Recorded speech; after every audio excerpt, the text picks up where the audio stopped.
amantiin kee sirrii miti nama naan jedhu fakkeenyaaf Oromoo siifi mala mataa dubbii siifi maanuti dubbii irra achi qabaa irraas qabaan qabne jechuudha ummanni Oromoo hundi waan kana sirritti muslima ta'ee ka jiru akkasuma warri amantii biraatiin faallaa jiru wanni dhaga'uu qabdan dirqama kiyya tokko waan qoratamee sa'atii muraasa keessatti ummata keenya hundaa ibsamuu qabu akka natsibiititti waan lafa kaayamaa deemutu jira ulamaa'onni keenya gugurdaan ustaazonni keenya gugurdoon warroonni galgala ganama hadiisa rabbii quraana rabbii ummata keenya barsiisan fala jiru kaayanii jiran ustaaz Sheekh Amin Ibroo dabalatee warroonni hagarraatiiti duula godhaa jirtan duula feesbuuka garagaraa geggeessaa jirtan ulfaadhaa isiniin jenna amma nammoo waan san caalatti jabeessu isinitti himuu dhufe tokko isteepii ittiin deemnu nu barbaachisa ani amantii kiyya irratti nama kamiinuu firooman qabu tokko kana lammata irratti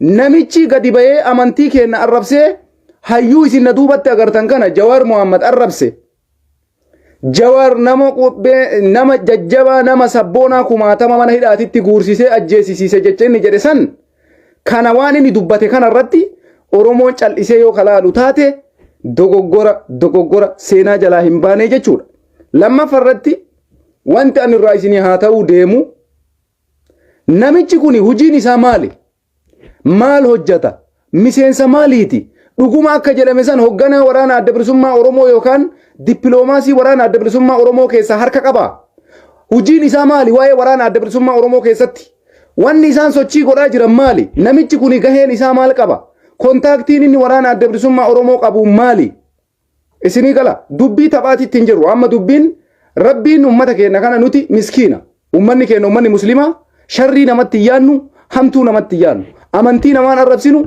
amantii namaan tuunu amantii keenya jabeeffannee akka amantii keenyaatitti jiraanna malee ati amantiin kee amantii kiristaanaati ati amantiin kee waaqeffataadha ati amantiin kee ortodoksiidha ati amantiin kee pheenxeedha ati amantiin kee akkasi jennee nama amantiin qoonneen beeynu takka hagarraatitti ummata muslimaa keessa Oromoo muslimaa keessa tawaan akkasii jettu yoo jiraatte naafida argees hin beekuun dhageennes dhaga'uufis hin deemu yoo ka godhamus taate ummanni keenya ummanni muslimaa ummanni Oromoo jechuudha muslima yoo jenne Oromoo qofaa miti muslima hunda ka tuqame nabi Muhammad jechuun Oromoo qofaafi miti ergama rabbiiti nabii rabbiiti rabbitu erge anaa miti Oromoo qofaafi miti nabi Muhammad ka ergame muslimummaan Oromoo qofaa miti taqabdu garuu namichi waan kana dhufee jedhe Oromoodha namichi dhufee nu arrabse Oromoodha nama kana sa'atii ammanas ta'ee haasa'u irratti namni kuni walitti dhufeenni inni waraana adda bilisummaa Oromoo waliin qabu maali sochiin namicha kanaa fi marroo dirribaa jidduu jiru maali dhugaasii fi malaaliya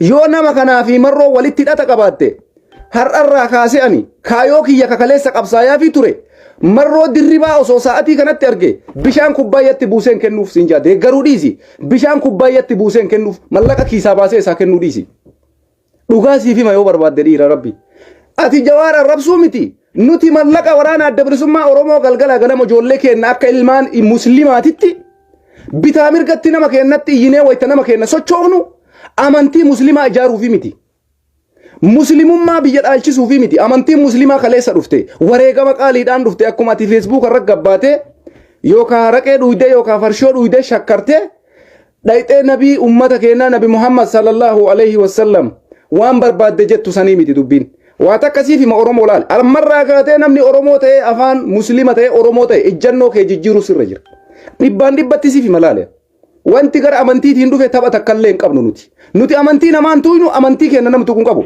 kanaafuu namichi kuni waraana adda bilisummaa Oromoo walitti dhufeenya qaba dippiloomaasii alaa keessatti sochii qaba yoo waraanni isaan nurra ijaaraa jiraatu taate waraanni adda bilisummaa Oromoo ijaaramaa jiru kuni waraana muslimummaa balleessu yoo ka ta'u taate har'arraa kaafnee kakaleessa goone qabsoodhaaf goone amma booda ammoo nam tokko si waliin dhaabbatu hin jiru nam tokko tumsa marroodhaa godhu hin jiru bishaan hin qinyuuf siin jaalala obboleessoo bishaan harkatti hin buusneen kenninu maal fiddamee wannummaan isin fiduu dandeessan takka hin jiru bilisummaa akkasii bilisummaa amantii keenya nurraa fuutanii amantii biraa nu qabsiisu qilee jaldeessaa keessa galcha marroo yoo amantii kiyya fuudhee amantii ofii naa kennuu barbaade bishaan hin buusufan bilisummaa miti hin barbaadu bilisummaa marroo bilisoomee dhaladhean Oromummaa waliin bilisummaadhaan dhalanna amantii keessii dhiigadhiisi amantiin kee ka muslimaa sirrii miti dubartii muslimaa fuulatti waa mari'achuun sirrii miti isa jedhu kana bishaan marroodhaan buusan har'aanatu marroodha jedhee galgala ganama saayee marroo faarsaami bishaan hin buusuuf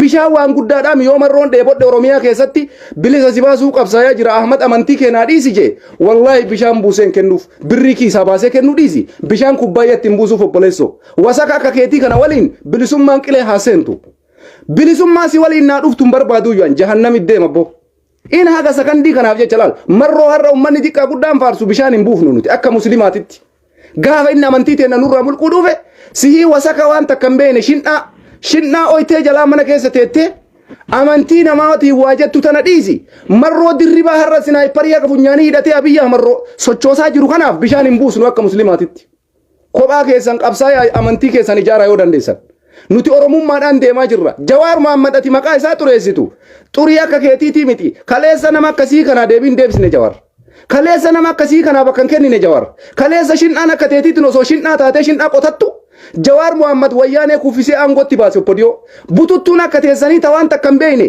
ta lukkuu bulchuu hin dandeenye ta niitii ofii mana keessa bulchachuu hin dandeenye waa'ee biyyaa haasofti ta lukkuu ofii mana keessatti waan gootu hin beekne waa'ee nabii rabbii irraa dubbatti shin'aa akkanaa tana waa'ee isii nuu qoradha maalummaa isii nuu bara hidhannoo isii waraana adda bilisummaa Oromootiif walitti qabaannaan wallaahi amma booda deeggarsi waraana adda bilisummaa Oromootiif godhamu takka illee hin jiru taasumallee haga fedhe bilisummaan Oromoo nutti haafu hin barbaannu nuti amantii isaan ijaaruu deemaa jiran argaa jirra jechuudha bara isaan amantii kiristaanaa Itoophiyaatti ijaaruudhaaf asii waraana adda bilisummaa Oromoo yoo akka jedhame kun namichi kun dippiloomaasii bakka bu'aa isaanii ta'e hundi kee sheekoleen teenna ummanni aktiivistii Oromoo amantii keetirratti nuti naman tuynu ummanni keenya ummanni muslimaa kaleessa dhugaa isinitti himanuti marroo jaalannee jirra amantii isaan tuyne gosummaan laalle amantiin kee kana hin jenne amantiin keessan hin jenne akka Oromootitti nama haa taanu jennee qabsaayaa turre gaafa isin marroon ka ijaaraa jiru amantii kiristaanaati kanaafuu ummanni muslimaa amantiin muslimaa baduu qaba Oromoo muslimaati ka karaa balleessite Jawaar waan muslima ta'eef obboleessoo Jawaar bar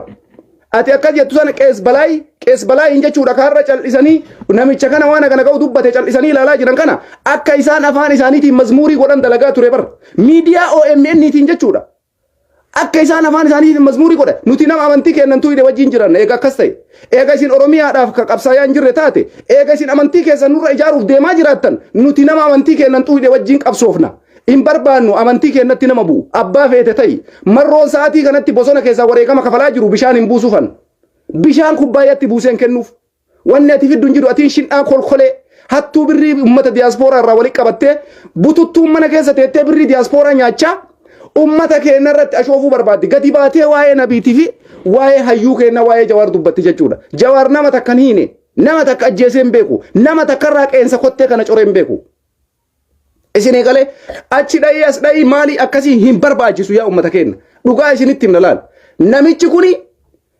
qoratamuudha qaba eessa hojjata hojiin isaa maali walitti dhufeenyi inni waraana adda bilisummaa Oromoo waliin qabu maali yoo kana dhugama namichi kuni kallattiidhaan marroo waliin haasa'a akka godhu taate inumaayyuu salphannee jirraayyuu jechuudha akka amantii muslimaatitti nu balleessuudhaaf qophaa'aa jiraniyyuu isaan Oromiyaa bilisoomsuuf miti lafarraa nu dhabamsiisuudhaaf shamarran teenna taskaarbii hidhattee deemtumaa hidhatte jedhanii fixuudhaaf qophaa'aa jiran jechuu bara gaafa kana nu wanni asitti birrii kenna ofii kiisii itti baafnee itti kennine mallaqa kennaan nu ajjeesuu deemaa jiran jechuu bara birrii kenna kiisii baafnee kilaashii binnee fi kilaashii makennaan nu rukutuu deeman jechuu bara amma namichi jaahilli kuni eessaa dhufe hogganaa yookaan dippiloomaasii waraana adda bilisummaa Oromooti jaan eessaa fuudhee waraana adda bilisummaa Oromoo nama akkanaa kana nurratti ijaara gaafa akkasii maaliif nuti Oromoon tokko jedhanii nutti faarsan mallaqa nurraa guuruuf jechuudha isinii kala sa'aatii ammaa kanarraa qoratamee namichi kun maalummaan isaa yoo nuun beekamne wallaahi bilisummaa keessan qilee jaldeessaa keessan seena bilisummaa nuu fiduu deemtan goda kuruphee keessa ol galchaa achitti itti qollofa hin barbaannu bilisoomne dhalanne qaleessallee bilisoomne amantii kiyyanaa kabajamee salaataa jira alhamdulillah biyya faranjii keessatti biyya keessa dhaladhe dhiisi biyya faranjii keessatti namni maa salaatta ahmannaan jedhe hin jiru namni amantiin kee maali jedhee na gaafate hin jiru namni amantiin kee maaliif amantii kanatti hordofta namni naan jedhe hin jiru mirga guutuu qaba amantii fedhe hordofu mirga guutuu qaba akka barbaadetti abbaa fedhetti amanu garuu ol ka'ee amantii namaan arrabsu abbaa fedhees yoo ta'e amantii namaatitti hin bu'u amantii nama tokko dhaqee hin tuqu waan feetetti amani mukatti yoo ta'e amante nan galchu dhagatti yoo ta'e amante nan galchu ani akka ilma muslimaa tokkotti wallahi billahi dhugaasitti malaale ani akka yaada kootiititti namni waraana adda bilisummaa Oromootii fi marroodhaa tumsee kanaatitti hin jiru halkanii guyyaa asaa'ee iyyaa ture Arra namichi kuni hogganaa yookaan dippiloomaasii waraana adda bilisummaa Oromooti yoo kata'u taate mallaqa kenna kakaleessa kennileen gaafannarra waan biraa itti dhiisaatiisin. Deebifnee ammaachisi waliin qabsaa'uu dhiisi. Birrii kaleessa kenninee iyyuu isinirraa fudhanna. Maaliif nuti akkasiin nu balleessitaniifi miti qaqqabsootti jiru jiran. Dhugaa isitti himna. Yoo amantii kiristaanaa yookaan amantii keessan galmaan ga'uudhaaf kadalagaa jiraattan taate nuufis hin addaan gallee jirra jechuudha. Oromummaan waa'ee Oromummaa nutu akka gowwaa tokkootitti Oromummaadhaaf jedhee Oromummaadhaaf dhama'aa jira malee isin waa'ee saniititti hin jirtanii jechuudha. Kanaafuyyuu nuti waan akkanaa hin barbaannu tasuma sakandii takkaaf. Bilisummaan teessammaan nu gooti jedhan. Maaluma nu gooti mee nuuf hima. Bilisummaan isinarra ufii kennaa mallaqa kenna kiishii baafne qarqaarsa barbaachisu hunda goone ijoolleen tun ijoollee teenna jennee osoo amantiidhaan marroon amantiin isaa bifa kana hin jenne marroon amantiin isaa kana jennee guyyaa takka irratti dubbannee beeyna mee naa fida. Har'a kolkoleen bututtuun fuulli isii fuula harree fakkaattu gadi baatee Jawaar Muhammad waan muslima ta'eefi amantii ummata Oromoo kanatu Jawaar akkasi Jawaariin ayyuun Ustaaz Naasir Hamdaa dheengadda maaliif jedhe waa'ee Jawaar maa dubbate beektu Jawaar Muhammad jechuun amantii fi miti Ustaaz Naasir Hamdaa ka jedhe hayyummaa isaa xiinxalla siyaasaa isaa namummaa isaa ummata biyya sanii sabaaf sablammiidhaaf quuqama inni qabuudhaaf san kaa'e malee Jawaar waan amantiin isaa muslima taateef namni miiliyoona ganaa dhumee Jawaar jiraachuu qaba namni jedhe hin jiru. Takka Jawaar amantii ofii faarseen beeku takka Jawaar amantiin isaa muslima jedhee namni Jawaar deeggaree hin jiru takka Jawaar amantii waaqeffataatiif falmaa ture amantii ortodoksiitiif falmaa ture amantii pheenxeetiif falmaa ture amantiin kamuu kabajamee qixa jiraachuu qaba jedhee nama taaggalaa turedha gadhee waan takka nyaatteetuma dhuydu wasaka akkanaa kana dubbi himaa abaa'ooti adaa isin waan biritti nu jirtaniyyuu jedhan. Qabsoodha jennee nu asii galgala ganama miskiina Rabbi Abiyyi Ahmad dura dhaabannee Oromoo fixe Abiyyiin akkas godhe ati ammoo islaamummaa balleessite Jawaar islaama waan ta'eef nuti islaamni iskarbii uffatu takka jiraachuun qabu waraana kana birrii nutti kennaa nuti ijaaramaa jirra gaafa nu aangoo qabanne nam tokko namni islaamaan jiru kalas iskarbii hidhattanii shamarran teessan qullaa deemtii waan akkasiin jiru eessa abbaa keetiitii baateeti. Kana godhuudhaaf inumaa yaadin wasaka akkasii kana daqiiqaa takkatti warakkoo biraattu sirra gahaa jechuu kiyya. Kanaafi ummanni keenya waan akkana irratti obsa qabaachuun isinirra hin jiru. Marroon bilisummaan inni nuu fidee harka kennaan bilisummaa qarqaarsa gooneefii fi dhufe booda amantii kiyya qabadhu yoo san hin ta'in faayidaan hin jiru ka jedhu yoo ta'e kana wanni akkasii hin jiru jedhan. Qabsoon Oromoo qabsoo amantiitii miti. Qabsoon Oromoo qabsoo kutaatii miti. Qabsoon Oromoo qabsoo gosaatii miti. Nuti kaleessa waraana adda bilisummaa Oromoo nama takka kutaan hin qoonne nama takka gandaan hin qoonne nama takka amantiin kee muslima amantiin kee kiristaana hidhee gosatti baafnee addaan baafnee hin qabnu. Kana wayitaarra dubbii himaa waraana adda bilisummaa Oromooti jedhanii nutti himan ani dhugaa rabbiititti hirrifadhe baay'ee natti dhagayame abdiin kaleessa natti horame marti hamileen na cabe hamileetuu na cabe waan dubbadhuufi waan jedhu wallaale.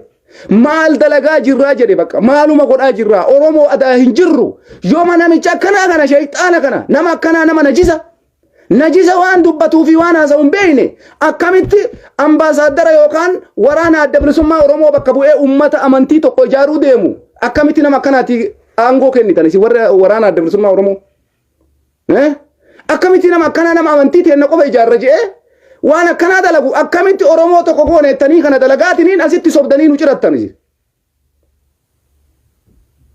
Maal jechuudha jedhan wanne kana ga'u guutuun namicha akkana jirtu tana osolee tana achi keettanii Oromoo tokko tayaa hiriira bayaa gadi bayaa mallaqa buusa isin ka ijaaraa jirtan waan bira zaalimni akkanaa kuni gadi bayee amantii akkasii hin jiru. Jawaar Muhammad waa'ee muslimaa qofaaf dalagaa ture. Jawaar Muhammad nama kumaatama hiisi oppodiyoosi fakkaata Jawaar. Wayyaanee walii waggaa 27 ummata hidhaa turte. Jawaar bar Ameerika keessa taa'ee wayitaka akkasii kuni haraqee fi wiskii dhugee waan haasa'u hin beekne inni saba isaatii qabsoo gaggeessaa ture. Bitaa mirgatti Oromoo kaasaa ture. Ati har'a billaacha kaasuu dadhabde nama dhiisi. Billaacha kaasuu dadhabde mixii kararra deemtu karaa kaasuu dadhabde. Jawaaritti madaaluu dhiisi. Achi tartee nabii rabbiitiin waa jechuu dhiisi. Mee qabsoon tee maaliree Jawaara gaidhame waggaa tokko maal goote Oromoodha. Har'as gadi baatee akka Oromoon tokko hin taane akka Oromoon qabsoo isaa tokko ta'ee itti fufuu hin dandeenye Oromoo jidduutti shira xaxuudhaaf gadi baate jechuudha. Walitti himna dhagaa. Bilisummaa akkanaatiin marroon yoo qabsoo akkanaa nuu fiduu barbaadde wallaahi qilee jaldeessaatiin seenta malee si wajjin dhaabbannu waadaa ummata muslimaa hundaati. Kophaa keessanitti kootta. Qabsaayaa itti fufaa hinjifannoo galmeessaa garuu magaalaa teenna keessa miilaan ijjachuudhaaf hin teessan. Gara amantii kennaatiin jechuudha. Ayyama kennaan alatti magaalaa keenna keessa miila kaa'uu hin dandeessan. dhugaa siif himaati islaamummaa balleessite dubartii teennarraa hijaaba mulqite dubartii teenna shari'aa isaanii irraa baastee rifeensa qullaa sii deemti akka barbaaddetti shamarran teenna ija keessa laalaa rifeensa isii laalaa wajjiin achiin mirqaanta kanaaf amantii akkasii nu hojjattaati nuti kanaaf si waliin dhaabanna lakki abadan inumallee hin danda'amu kun yoo namicha kana dhugaa akka jedhame san dippiloomaasii waraana adda bilisummaa Oromoo ta'e addaan gallee jirra jiran amma booda nam tokko namni si wajji dhaabatu sin jiru namni sagalee isinii ta'us isin angara kiyya abadan har'arraa kaasee jechuudha la har'arraa kaasee sagalee gizee takka waa'ee waraana adda bilisummaa Oromoo qarqaarsaaf jedhee woboo jedhee maqas hin dha'u wallahi billahi yoo namichi kun dippiloomaasii waraana adda bilisummaa Oromoo akka jettan san taate wanni abaa'oo jedhu kana maqaan kaasu'an gohummaan kaleessaa sun hin jirtu har'a deebitee taleen collaxaa dhaabatan nu gurguratee mallaqa kenna nyaataa ba'e suni hin jirtu har'a nama adii nutti himeen waliin qabsaa'e wajji qabsoofna nama dho'isaadhaan nu saamaa waan biraa nurratti dalagu dhugaan rabbii yoo gaafa ol baate ichumaan irraa hunna jechuudha takaleessa tarte qabsoodhaaf goone takaleessa tarte oromummaadhaaf goone takaleessa tarte bilisummaa barbaanna jennee goone ta amma booda ammoo qoratamuudha qabdi gadi fageenyaan warri amma dubbii kana qabdan ustaaz Naasir Hamzaa qabdee qabi jedhe waan kana qoradhu gadi fageenyaan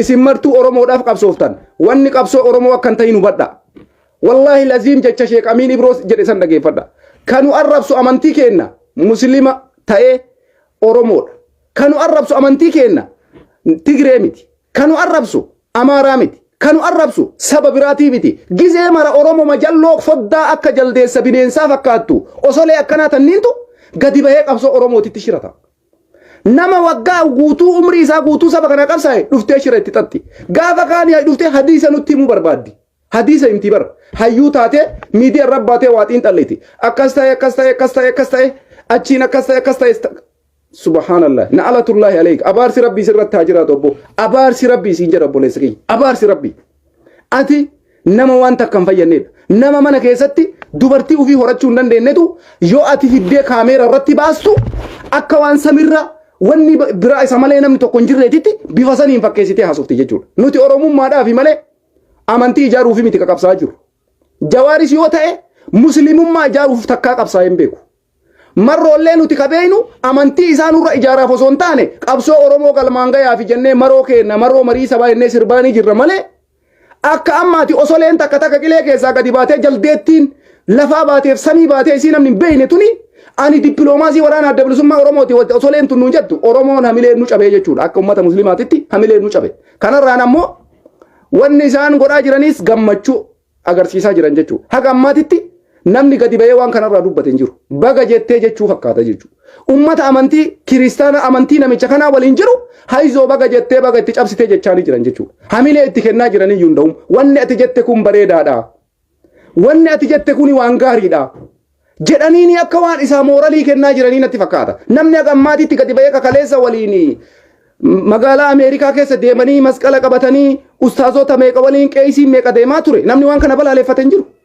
biyya keessas ta'ee namni waan kana balaaleffate hin jiru maaliif rakkootu jira jechuudha kanaaf ummanni keenya ummanni muslima ergaa dabarsee jira ustaaz Sheek Amiin Ibro ergaa gahaa dabarsan waan kana gadi bayanii yoo hin balaaleffanne taate nutis akka ummata muslimaatitti waan nurratti dalagamaa jiru beeyne kanaaf akkaataa namummaatiin wal bira dhaabannee bilchiginnaa deeggartee dhiibte amantii keeti ka dhufa yam abiyyi deeggaru abiyyi jibbuu miti dubbiin waa'ee abiyyi uf keessaan qabu kun amantii keetitti dhufame dubbii abiyyi amantii keetitti dhufe abbaa fedhe yoo ta'e dura dhaabachuun dirqama jechuudha lubbuu kee kennuu dirqama jechuudha maaliif namni amantii isaa caala nama jaalatu hin qabu eenyummaan uyyuu dachuu kanarraa gaafa deeme waan amantii isaa saniin dalagate guyyaa qiyaamaa itti dhufa jechuudha namichi kun har'a eessa isaatii bahee waa'ee Oromoo waan dhaqeetiin ummata muslimaa guutuu addunyaa kanarra jiru dhaqee waa'ee nabii rabbii dubbata as garagalee ammoo Oromoo akka hin bilisoomne ka godhe ummata muslimaatiija dubartii muslimaa fuula kana dho'ifattee osolee taate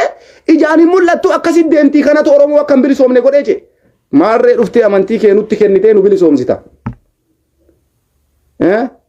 magaalaa keenya keessan baatu obboleessa kiyya sitti maan nu bilisoomsitee amantii kee nu qabsiiftee bilisummaa nuu fiduu dhiisi ganda keenya keessa ba'u ayyaman argattu bishaan kubbaayyaa takka namni sii buusu hin jiru kubbaayyaatti bishaan dhugan agarte bishaan sirratti haraama wallahi bilisummaa si waliin dhuftu ilaa yoomal qiyaama rabbuun fidin bilisummaa kana rabbuu yuun fidin bilisummaa kana wallahi wabillahi dhugaa siif hima bilisummaa ati dhuftee ummata biraati irratti amantii kee fe'uudhaaf qabsooftu rabbuu sin milkeessu inuma siin ta'u kun abjuu ta'ee sii hafa jechuudha namni siif ayyamu sin jiru agarte oromoo yoo taate eenyumaayyuu amantiidhaanii miti nuti kanama qoonnu har'a nuti bifa kamiinuu takka hayya duree adda bilisummaa oromoo jaal daawud ibsaa takka amantiin kee amantii muslimaatii miti jennee daawudiin qeeyidhee beeyna daawud ibsaa waggaa kana guutuu oromoodhaa qabsaa'e amantiin kee muslimaa miti amantii muslima balleessuudhaaf deemta jennee daawud irratti duullee beeyna qabsaayaa oromooti gameessa namaati yaa hayyuu kenna jechuun ni dhalatti marroon har'a waggaa lamaan kana waggaa sadiin kana abiyyiin falmaa jirra marroo marii sabaa yaa goota kenna yaa qabsaayaa kenna yaa leenca kenna waan qabnu kiisii kennaa si bira dhaabanna nuti akka ummata muslimaatitti oromummaaf jenne malee akka muslimaatii si qarqarra jennee ni beeynaa jiran beeynaa akkas jennee ati goota kenna oromoodhaaf qabsaayaa jirta oromoo bilisa baasuuf jechaa ni turre malee amantii kee bilisa baaftee amantii kee nuuf fe'uudhaaf qabsoofta yoom jennee birrii kennaa turre nuti eessaa gadi baate ree jeedallituun eessaa gadi baate kolkoleen eessaa gadi baate hudduun kunniin warri mataan isaanii hin jirre tortoraan fuulli isaa bosbosee janaaza namaa fakkaata jiraan isaa janaaza nama du'eetii fi fuulli namicha sanii garaagarummaa maalii qabame nama du'e ka jismiin isaa tortoree fi namichi dhufee nabii rabbii diqqeessu kana jiraa dhaabata tortoree bar tortora akkanaa kanatuyyuu akka waan ummanni muslimaa oromiyaa keessatti oromoon muslimaa bilisummaa fiduu dhabdeetitti godhe har'a nuyi namni adda durummaadhaan oromoon muslimaa hagarraatitti qabsoo biyya san keessa godhamaa jiru wareegama guddaa kafalaan turre osoo gandummaan jedhin osoo gosummaan jedhin nadhii gammadaa isin har'a faarsaa jirtan kuni waaqoo guutuu jaarraa abbaa gadaa irraa kaasee hagarraatitti wareegama kanaaf kakafale eenyutu gandummaa faarse eenyutu amantii kiyya kana jedhe eenyutu amantii muslimaa ijaara jedhee qabsaayaa ture har'a tuni dhuftee osoleen tafuula isii gara bitaa mirga isii hin beeyne miidiyaa irratti baatee akkas taate oduu barattee jarana oduu baratee namni marti namatti dhagama wallahi waan garaa nama gubuudha waan garaa nama gubu yoo ati asiin isteeppiidhaan gadi dhaabdee qabsooftu kolkolee akkanaa tanatu bahee qabsoo namaatitti gufuu ta'a jechuudha deebii yoo itti kennuu baattan bilisummaa keessan fuudhaa achumaan qilettiin tara hin barbaannu bilisummaa akkana wallahi hin barbaannu yoo dhugaa karaa namicha kana amantii keessan nu fe'uuf kadalagaa jiraattan taate ibsa nuu kenna yoo dandeessan dhugama nutti himaa kotta yoo dandeenye isin deeggarra yoo hin ta'ini addaan gallaa jechuu kiyya amantii keessan nu fe'u yoo ka deemtan taate nuti hin baannu amantii keessan hin baannu fidaak yaa ummii yaa nabii yaa rasuulallah lubbuun keenna fidaadha kaleessallee wareegama guddaa kafalame ammas ammoo nabii rabbiitiif jecha namni wareegamne tokkos hin jiru ana qofaa miti muslimni addunyaa kanarra jiru marti wareegama kanaafuu namni yaada namicha osolee kanaa qabdu hundi kee yaada kee gabba ibsadhu mirga guutuu qabda garuu qabsoon keenya waliin hin deemu jechuu kiyya nuti oromummaadhaaf malee amantii keetis si fe'uufiiti amantii keenyas si fe'uu miti jawaaris kaleessa qabsaayaa ka dure qaati amma osoleen marti gadi yaatee maqaa jawaar dhooytu jawaar kaleessa ka qabsaayeef amantii muslimaa ummata amantii kiristaanaa waaqeffataa fi ummata amantii pheenxee irratti fe'uufi miti hundi isaanii bilisa bayanii mana amantii isaaniititti akka afaan isaaniitiin mazmuurii godhan qabsaayaa ture jawaar muhammad dhugaa jawaar yoo siif hime kana jechuudha saniin gara kaanitti warra akkasii amantiin kun sirrii miti amantii kanatu sirrii miti jedhee amantii sirreessuu deemu kuninuma waan sii tasaa akka uumiti jechuu kiyya waan kana ifa nu godha yoo namichi kuni waraana adda bilisummaa oromoo waliin kontaaktii qabaate dubbiin teennaaf dubbiin teessanillee amma booda waan bu'aa qabdu natti hin fakkaatu ana hoyyeen kennaaf keessanillee dhaabachuudhaaf deema natti fakkaata maaliifi nuti nama amantii isaa kan nama kana kaayate jaarsa akkanaa akka bineelaa kaasahee camada jaarsa akkanaa akka daani'el kibriitiif duuba kaayanii nuti oromoodhaa qabsoofna jechuun dogoggora guddaa abiyyiin ahmadarra waan nu galaafateef daani'el kibriitii fi kaasahee camadaatitti galeetiin nu gane isinillee har'a tortora akkanaa kana gadi baaftanii muslimummaa jijjiiruu qabna ka jedhu kana waliin yoo ka qabsoo oromoo geggeessaa jiraattan taate ummata keennaaf ifa godhaa yaa akii dharaan nutti hin deemina jallinnaan nutti hin deemina haqaan nu waliin deemna yoo dhugaan qabsaa'uu barbaaddan haqa jirtu lafa nuu kaya bakka isin kanan goonetti nuti amma booda isin amanuudhaaf hin teennu isinii galaami hoggantoota ol'aanoo waraana bosona jiran irraa dabalatee nama akkanaa kolkolee kana biyya alaa keessa keettanii amantii kana ijaari ate amantii kanaan akkas godhi gadi ba'i shiraxati jettanii yoo ka dalagaa jiraattan taate maaliif waggaa kana guutuu qorra keessa nyaatamaa baatan Maaliif umrii keessan guutuu achitti ibiddi isin fixaa bahe? Maaliif beelayaa baatan? Maaliif dheebochaa baatan? Ammoo Oromoo bilisa baasuuf maaliif jettan? Oromoo akkamitti bilisa baasa? Namni amantii ofii bilisa baasuu deemu. Amantiin keessan ammoo gabrummaa jala jira. Abbaan barbaade amantii isaa hordofaa jira. Waaqeffataa yoo taate akka waaqeffataatitti salaataa jirta. Amantii ortodoksii ka qabdu akka amantii keetiitti, warri amantii beentee akka amantii isaatitti, ka musliimaa akka amantii musliimaatitti. Maali ka waa'ee amantii kana jijjiiruu amantiin kun sirrii miti kun sirriidha maaltu fide? Nama akkanaa kana qabattanii qabsoo waliin geggeessuu hin dandeenye. Yoo dhugaa qabsoo kana keessa namichi kun jiraate sa'aatii ammaa irraa nu geggeessa. Qabsoo irra wal amannee wajjin jiraachuu yoo ka barbaannu taate. Yookaan ammoo wallaahi isinitti malaal bishaan hin buufnuuf marroo jaalannu kanaaf. Birrii isin waliin baanee hiriira gadi baanee waan biraa faarsuu dhiisi. Bishaan kubbaayyaa buusnee kenninuuf. Nuti amantii kennan nu caala obboleessoo. Gaafa duune salaata kennaa har'a salaatanne santuun waliin qabrii gala malee qabsaayaa har'a faarsinu ka amantii isaan uffee uf deemu kanaa miti jechuudha. Jaarsa kolkolee akka irra gadi bahee amantiin kun sirrii miti jedhu kanaa miti. Namni halkan takka salaate waan salaatatetti dhaqa. Namni halkan takka sadaqate sadaqaa isaatitti dhaqa. Kanaaf nuti bilisummaan kenna bilisummaa oli amantii kenna. Bilisummaan kenna bilisummaa oli amantii kenna. Akka sabaatitti nama haa taanuuf haa dandeenyu jechaa turre. San eegan barbaanne itti dhiisa. Garuu nun sobina. Haqa jirtu nuuf hima. Namicha tortoraa kana gara baastan nuuf hima dafa. Bakka isa fiddan nuuf hima. Namicha bineensa kana samii baastanii dachii baastanii lafa nuu kaya. Shira xaxuu barbaaddanii xaxxanii kun rakkoo kennaa miti. Bilisummaa yoo ta'e Oromoo waggaa 150 gabrummaa jala ture. Ilaa zalaalam bilisoomuu baadha. Rakkoo kennaa miti sun.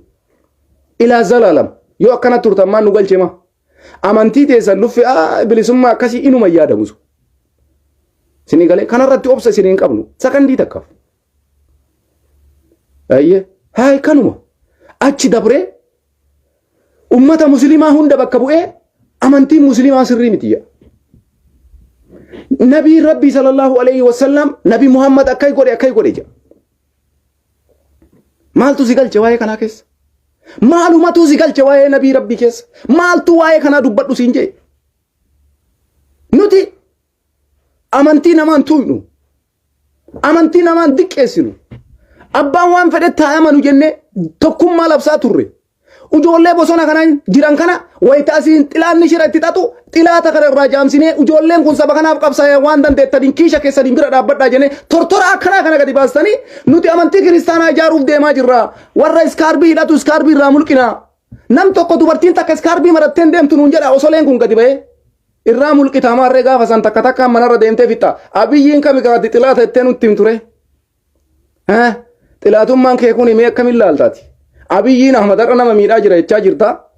Gaafa dhuftee ati iskaarbiin hidhatiniidhaan ummata keenyatti jalqabde xayyib bilisummaan ati Oromoo fiduu deemtu kamika? Ani Oromoo qabsaa jira. Amantiin Oromoo kun sirrii miti. Ummata Oromoo muslimaattu rakkoo fide jira. Waattu na aarse jira. Namichi amma isin agartan kuni keessaan dubbi himaa yookaan dippiloomaasii waraana adda bilisummaa Oromooti oduu jettutu gurrarra na bahe. Dhugaa taatee ta'uu baatte adda qoratamee adda nuu bahuu qaba. Wallaahi billaahi yoo wanni kun dhugaa taate addaan gallee jirra nagaatti assalaamu alaikum. Hin dhaabadhu isin waliinaan. Waa'ee keessan isin dubbadhu isin faarsu sakandii takkaaf akka kaleessaatitti oduu akka oduutitti dubbadha. Abbaa fedheef waamichan dhiyeessu. Namni kamuu amantii isaa jabeeffata warra. Namni kamuu amantii isaa kabajachuu barbaada.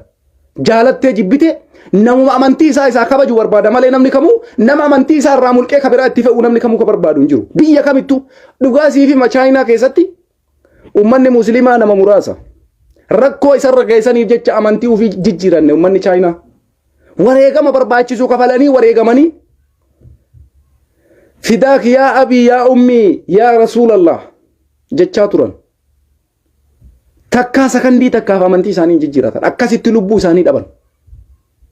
Isin ammoo ummata Oromoo Oromiyaa keessa jiru kana muslima hunda isaa amantii isaa jijjiiree amantii kiyya si qabsiisaa amantii muslimaa sirrii miti ka jedhu tortora kana hogganaa yookaan dippiloomaasii waraana adda bilisummaa Oromooti jettanii wayita nama akkanaa nuu fiddan maal dalagaa jirtan isin jedhan.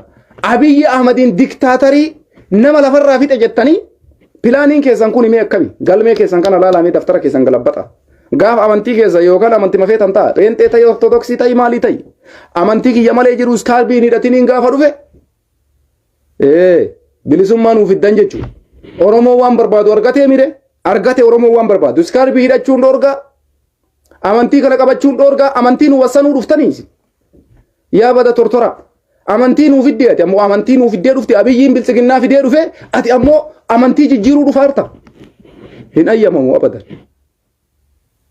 sakandii takkaaf hin jiru wanni akkasii qabsoo dhugaa nutti himu qabdan marroon haqa jirtu nutti himu turre jira yoo amantii isaa bilisoomsuuf qabsaayaa jiraate ummanni muslimaa isa waliin qabsaayaa jiru hundi akka keessaa yaa awwaamicha dhiyeessinaa jechuudha ummanni muslimaa addunyaarra kana jiru maqaa muslimaatiin jiru qarqaarsa takka waraana adda bilisummaa oromootiif namni godhuun jiru oromummaa keessan jahannami gata bilisummaa keessan kadeentaniinis qilee jaldeessaa keessa kaayuu dandeessan hin barbaannu malee habiibii nuti waan bilisummaa olii amantii kenna wanni nuu caalu hin jiru amantii kenna irratti bilisummaa barbaanna amantii kenna waliin bilisummaa barbaanna amantii kenna wajjin walabummaa barbaanna amantii kenna waliin mataa ol qabannee jiraachuu barbaanna amantii kenna nurraa fudhanii bilisummaa si hidee namni naan jedhu qilee jaldeessaa keessa kaadhuu siin jaala qilee jaldeessaa kophaa kee bilisoomuu dandeessa ani amantii kiyya qabadhee gabrummatti hafuuna wayya bilisummaa naaf fiddu san oromummaa keetii fi bilisummaallee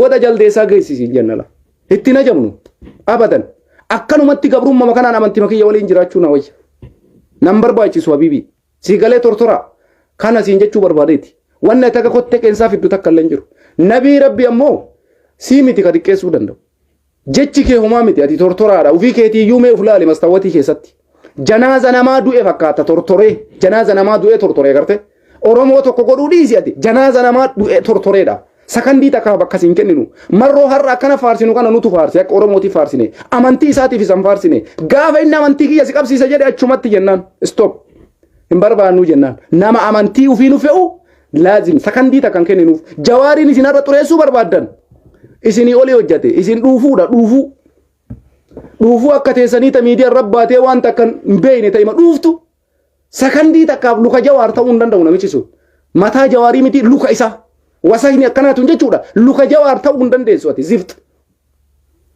wallahi dhugaa siifi maali akkanatti yoo achi ilaalte mee ilaalime ijuma isaatiin na duubatti yoo argitu amma funyaanii furriinsi keessaa gajjiiti jechuudha fotoo isaa argaa jirtaa mina duubatti leenca kuni warra waan jedhe hujitti hiikuudha kolkolee akka teetii bututtu ta waan takkan fayyane ta shira xaxxu amantii akkasii qabsiisuu deemata jettu osoo leentuni luka jawaar muhammadin taatu ati luka isaa siin jedha sammuu isaa jismii isaa kan osoo hin taane luka isaa ta'uu hin dandeessu uumama keetuu akka itti rabbi si uume ilaali si tortorsee si butuchee si ciccire dachii baateef samii baatee keetuu maaltu si beeka bakka bu'aa abaa'ooti jedha kolkolee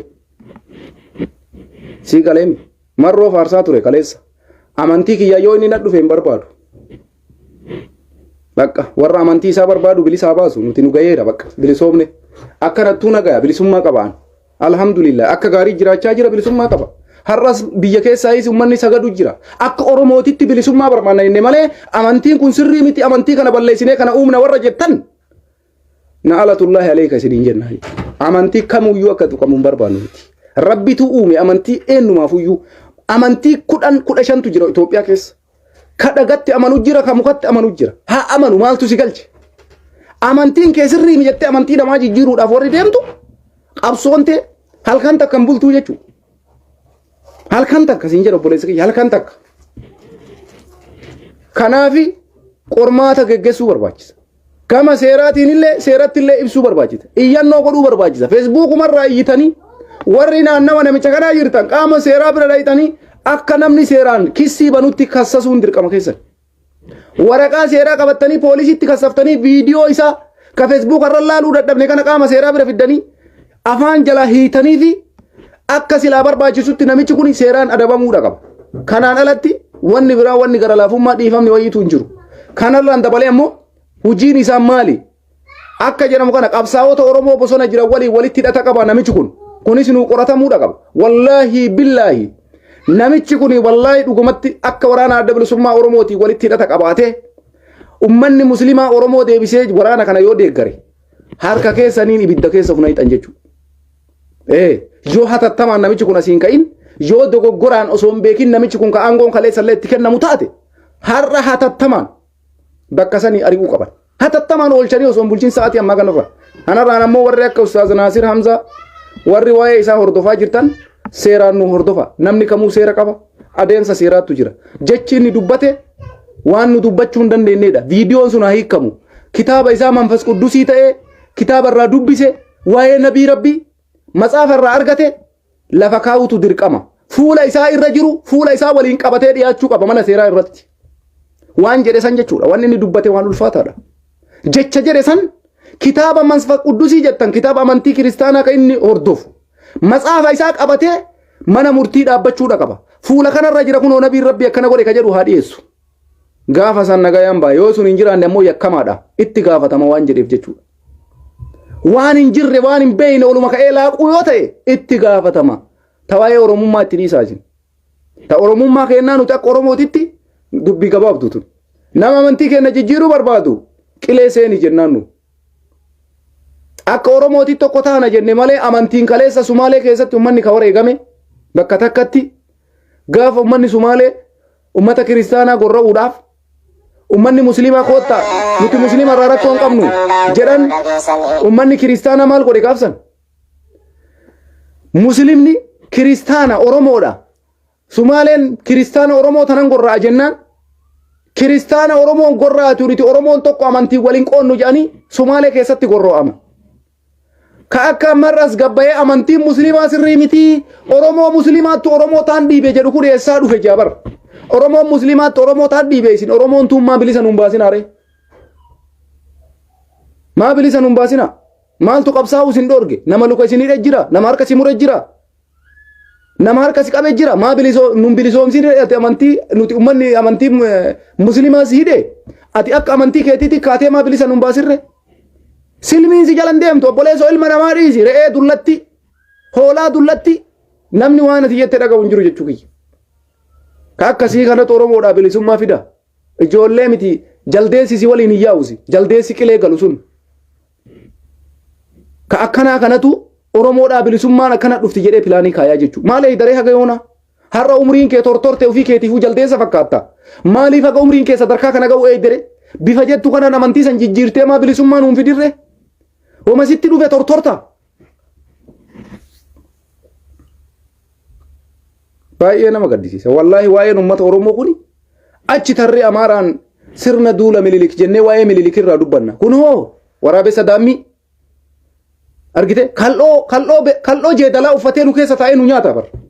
Inuuti ammoo achi ilaallee xilaata fagooti jennee duula Minilik jennee kanarratti iyyina. Kun yoo waraabessi numa keessa taa'ee hoolaa hoolaa uffatee hoolaa nyaatteedhaan jeedalli.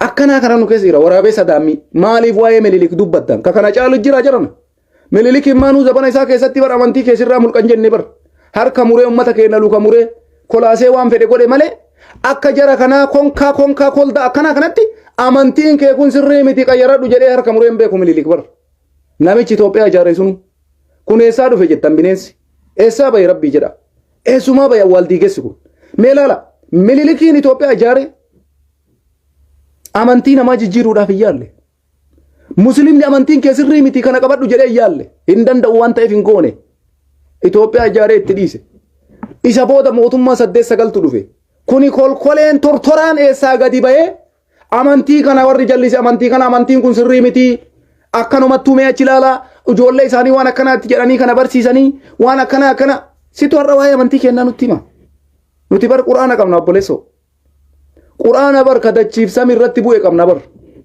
akka kee kitaaba ofii keetii barreessite si fakkaata Quraana rabbiititti amanna nuti Nabi Muhammad ergamaa rabbiiti jecha isaanii jala deemna nuti Quraanaan nama buluudha kitaaba barreessinee akka keetii koldaa dullacha tortora ofii keetii waan barbaadde sammuu keessaa fiddee haasoftu kanaa miti kitaaba rabbii irraa hadiisa rabbii irraa dubbisanii hadiisa rabbii warra hordofuudha nuti ati garuu waan haasofte san hunda bakka irratti argite fuula irratti galmeeffattee qabdu qopheeffadhu kanaaf ummanni kenna bakka akkana kanatti abiyyi jibbuu abiyyi maalii miti dubbin waa'ee amantii irratti qaldiin hin jiru abbaa fedhee yoo ta'e nama gara kanaan nu dhufe hin balaaleeffanna dura dhaabachuus qabna kanaaf jaran akka Oromootitti warri nu caala yaada qabdanis waan kana nu qoradhaa namicha kana adda nuu baasaa dhugaa rabbiititti namichi kun waraana adda bilisummaa Oromootii walitti hidhatamoo hin qabamoo hin qabu nu qoratamuudha qaba nu qoratamuudha qaba ummanni bal'aan beekuudha qaba waan nurra dalagamaa jiru beekuun dirqama keenya jechuudha. Bilisoomnee dhiibnee waan biraati jedha. Bilisummaan ta'e bilisummaa saabitii nu ta'u akka Oromootitti yoo tokko taanedha. Gaafa tokko Oromoo keessa ta'ee jeedala ta'ee dhaddee ta'ee yookaan naqazaa jedhan san ta'ee akka hantuu taatitti kuntaala ciruu dhufe sun nu miidha jechuudha. Waan akkanaa nu barbaachisu. Kanaaf namichi kuni hoggansa wayyoo ka ta'u taate akka waraana adda bilisummaa Oromoo keessatti sadarkaa ammaa kanarratti daddafee waraana adda bilisummaa Oromoo dabalatee hoggantoonni waraana adda bilisummaa Oromoo dubbi himaa dabalatee warri woboo bakka buutanii sochootan communitiin bakka kamuu jirtan namicha kana hatattamaan achi kaastanii akka Oromootitti yoo dhiifaman gaafanne Oromoo walii fayyisuu hin dandeessan. Qabsoo keenya kagana godhuuf deemnullee nu harkaa gufachiisaa jira. Qabsoo keenya amma booda itti deemnullee mamii nutti naqee jira, shakkii nutti naqee jira, shayxaana nu keessa facaasee jira namichi kun. An namicha kana gara inni dhufe hin beeku. Wanni jedhame kun marti dhugaa taanaan hoggansa yookaan dippiloomaasii ABO yoo ta'e eessaan fiddanii maali wanni dalagamaa jiru ka jedhu warri nu caala waa'ee kanaa keessa beeytan qoradhaa qulqulleessaa ummata keenya tasgabbeessuu yaala. Dubbiin ana qofa biraa miti ulamaa'ota gugurdaa irraa dubbataa jira. Addunyaa maratu irraa dubbachaa jira. Komiin ummata muslimaa ulamaa'ota gugurdaa irraa kaasee haga sabiyyiititti akka muslimaatitti nuti abiyyii minaaminaa miti wanni itti jirru amantii kennaaf dubbachaa jirra. Abiyyii deeggaruu isinitti hin fakkaatin. Ani waa'ee abiyyii deeggaraa dubbachaa hin jiru. Rakkoon dalagamaa jiru rakkoo hammaataadha isiniin jechuu kiyya. Kanaafi waan kanatti furmaata yoon kaa'in haaluma salphayyoo kalaaltan taate dhumatti haga dhumatti dubbiin sunillee chuma dhaabatti. Pilaanii biraa fiduudha ammas. Argitee waraabessa galdii kana awwaaldii keessa wajji namni qabsaa'u hin jiru. Wallaahi dhugaa isinitti himaa bilisummaan natti haftu awwaaldii keessa akkana kana waliin deemurra bilisummaan natti haftu. Hin barbaadu namicha akkana. Nama akkanaa wajji bilisummaan samii haaseentu hin barbaannullee tasumallee akkanumatti jira. Anna kaleessallee yoo nageenne gara fuulduraatitti illee rabbitu nu jira. Asiin wajjiin qabsaa inni sharriin irra yaadamee ilaala. An asii wajjiin qabsoo geggeessa inni waan biraa yaada. An asii isaaf jecha galgala ganama iyya inni waan biraa yaada. An asiif isaan jecha ummata akkana godhaa jedha inni waan biraa yaada. Maal jechuu kun?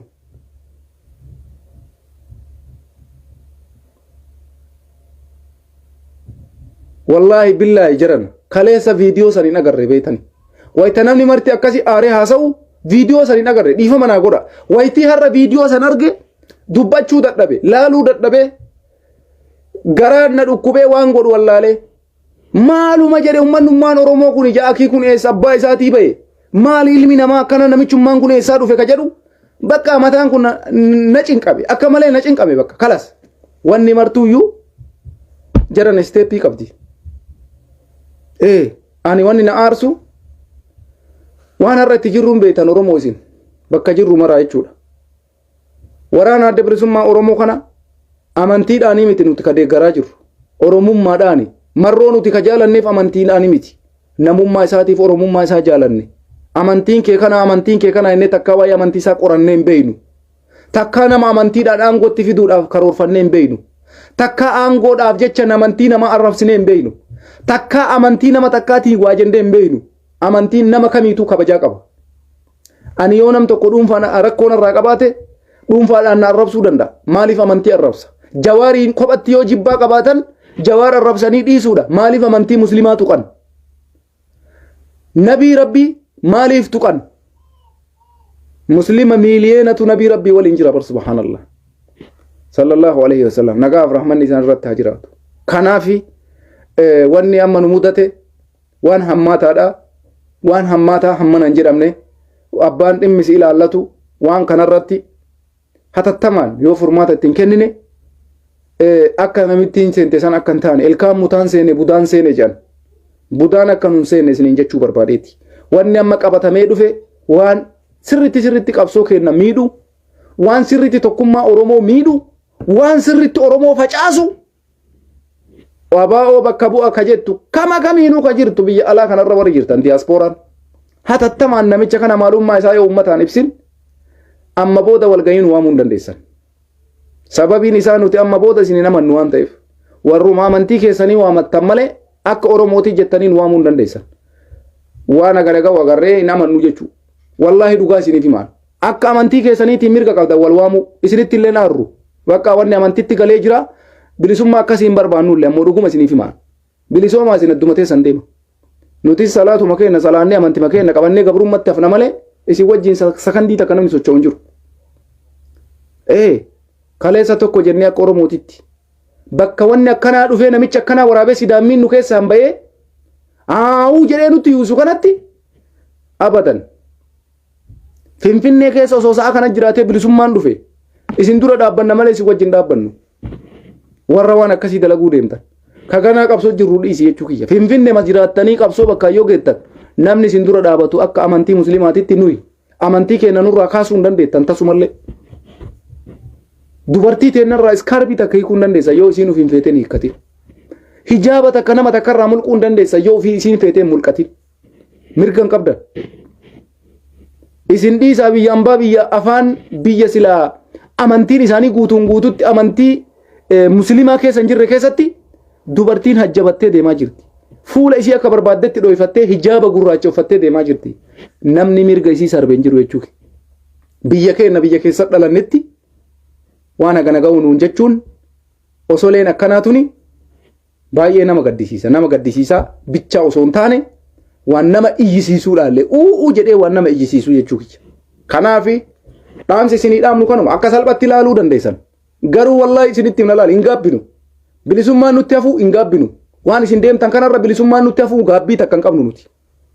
Isinii galee nama ulfinna hin beekne nama galata hin beekne nama isaa qabsaa'u hin beekne as keessaa baatee waraabee sidaammiin akkanaa waa jechuurra kaayoo isin deemtan kanaan isin waliin deemunda akkanumatti jiraannaa isiniin jechuu kenna. Kanaaf gara kiyyaa xumuree jiraan warri dhimmi ilaallatu warri waan kana keessaa itti dhiyeennaan namicha kana sirritti beeytan hujii isaa addanuu baasa. Waa'ee qabsoo kennaa keessatti gaheen isaa maal akka ta'e addanuu baasa.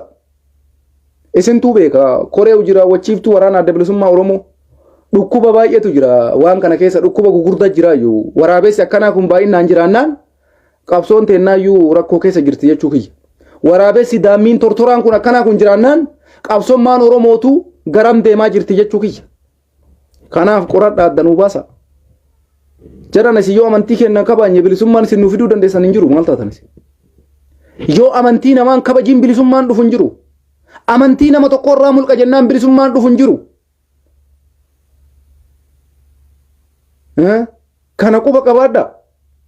Waraabessa daammii akkanaa kana of keessaa yaasuu isinirra jira. Dhugaa uummata Oromootu dubbise namicha kana. Haqa uummata Oromoo qabsoo kana keessatti ijoolleen Oromoo qeerroof qarree kumaatamatu wareegama kafale. Amantii musliimaatiif miti. Amantii kiristaanaatiif miti. Amantii waaqeffataatiif miti. Amantii peenteetiif miti. Oromummaadhaaf jecha du'e namni du'e martu. Ati eessaa baate awwaaldii keessa rabbii? Eessaa baate waraabessa daammii? Eessa abbaa keetiitii baate amantii kanatu bilisummaa nu dhoorge jetta. Ka dandeette maan godhin ati amantii keetiin bilisummaa?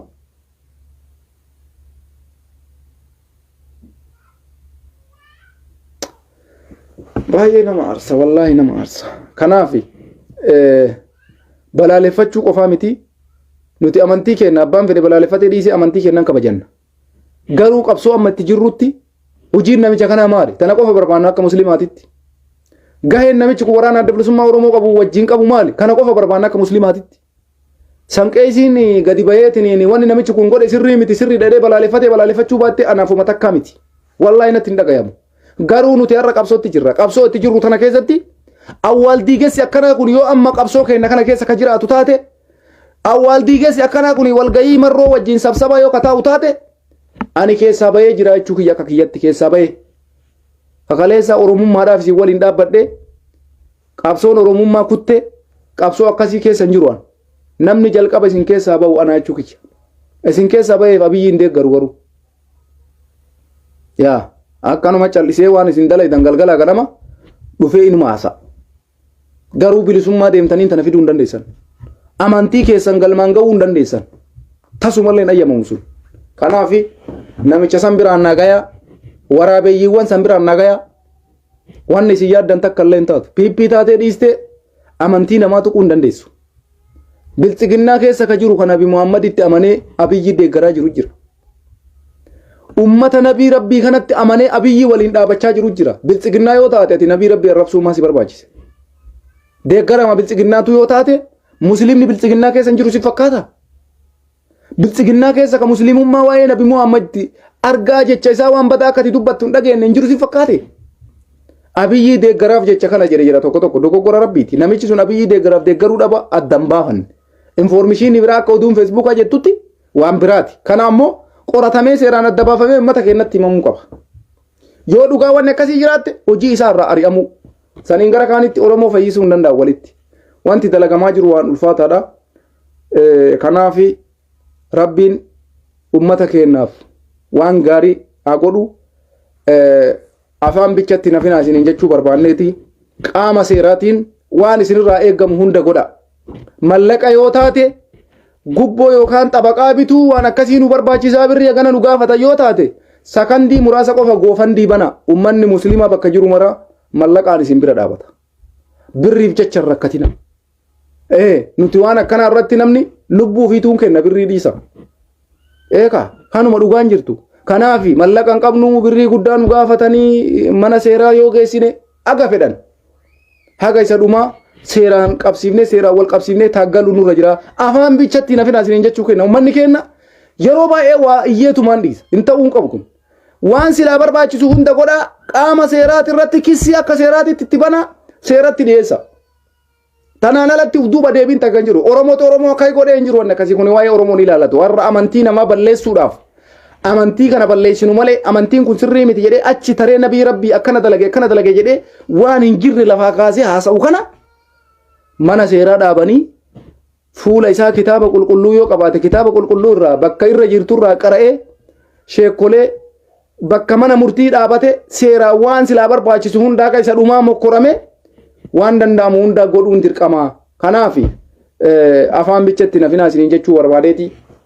Galatooma naaf kolcha. Wanti jiru kanuma dhageeffataatuma jira haa dhagahu nuti akka isaa kanaaf bakka hin qabnu bilisummaan kaleessa waggaa 150 gabrummaa jala turre ilaa yoomal qiyaamaa gabrummaa yoo isinirraan ka'in dantaa kennaa miti nuti amantii keenya wajjiin bilisummaa barbaanna malee amantii keenya nurraa mulqitanii bilisummaan isin nuuf fiddan hin jiru kana garaa isin haa buutu warri waan akkasii yaaddan marti keessanuu isinii galee.